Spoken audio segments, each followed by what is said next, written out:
Hello everyone, I found this interesting problem on the internet and they are saying we should solve without using any calculator. So let me give the question a try, maybe who knows I'll be able to get it correct. Without any calculator can I solve? Maybe yes. I know that 9 could be written as 3 to the second power, right? So we're gonna have 3 to the second power and the power is also multiplying another power which is log base root 3 of 3.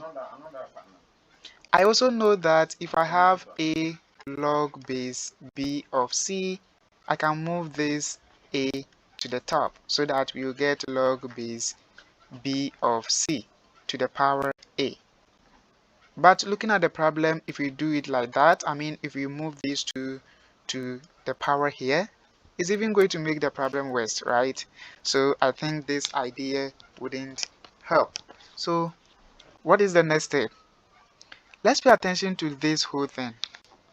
If we are able to write the logarithmic part in such a way that we will get log base a of a, we can simply equate this one to 1 because log base a of a is the same as 1, right?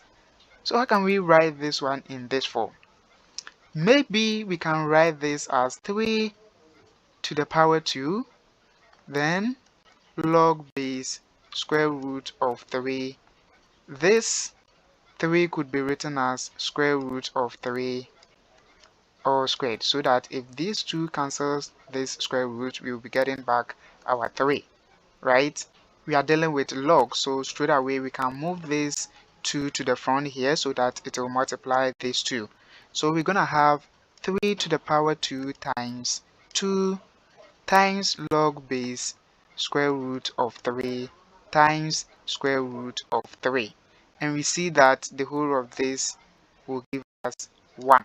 So we end up getting 3 to the power 2 times 2, and this is the same as 3 to the power 2 times 3 to the power 2, and we know that 3 to the power 2 is 9, so we have 9 times 9, which is equal to 81. Is this correct? Maybe yes. So at this point we can use our calculator to check whether this whole thing will give us 81, and I want you to do that and confirm for me in the comment section down below. Thanks for watching. See you again on the next video. Take care, like the video so that YouTube will recommend to other people. See ya. Bye bye.